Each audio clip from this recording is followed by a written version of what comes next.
এই উম্মত জাহান্নামে যাবে, কিন্তু হাতকড়ি থাকবে না, পায়ে বেড়ি থাকবে না, গলায় ছিকল থাকবে না। এই উম্মত জাহান্নামে গেলেও চেহারা কালো হবে না। জাহান্নামীদের চেহারা কালো, উঁচু হুম্মসওয়াদ্দা। ওলামাদেরকে জিজ্ঞাসা করেন, কোরআন বলতেছে এই উম্মতের চেহারা কালো হবে না। দারোগা মালিক জিজ্ঞেস করবে, এটা আবার কেমন আসামি?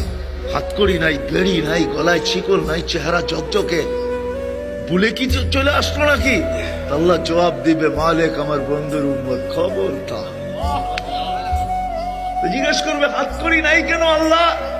তো বলছে, এই হাত জীবনে একবারও যদি উঁচুতে ব্যবহার হয়ে থাকে, এই হাতে হাতকড়ি লাগে না।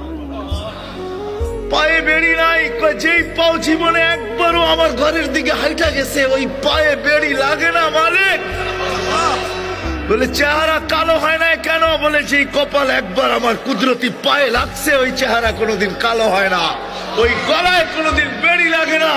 3 জায়গায় আগুন লাগাবে না, চেহারা, হাতে, পায়ে, বাকি শরীরে লাগায় দাও। মালিক আগুনকে বলবে, খুশি ধরো। আগুন আসবে ধাউ ধাউ করে ধরার জন্য। আল্লাহ আমাদেরকে কলেমা স্মরণ করায় দিবে, আমরা জোরে জোরে কলেমা পড়বো, আগুন বাইগা চলে যাবে। 1 বার 2 বার 3 বার।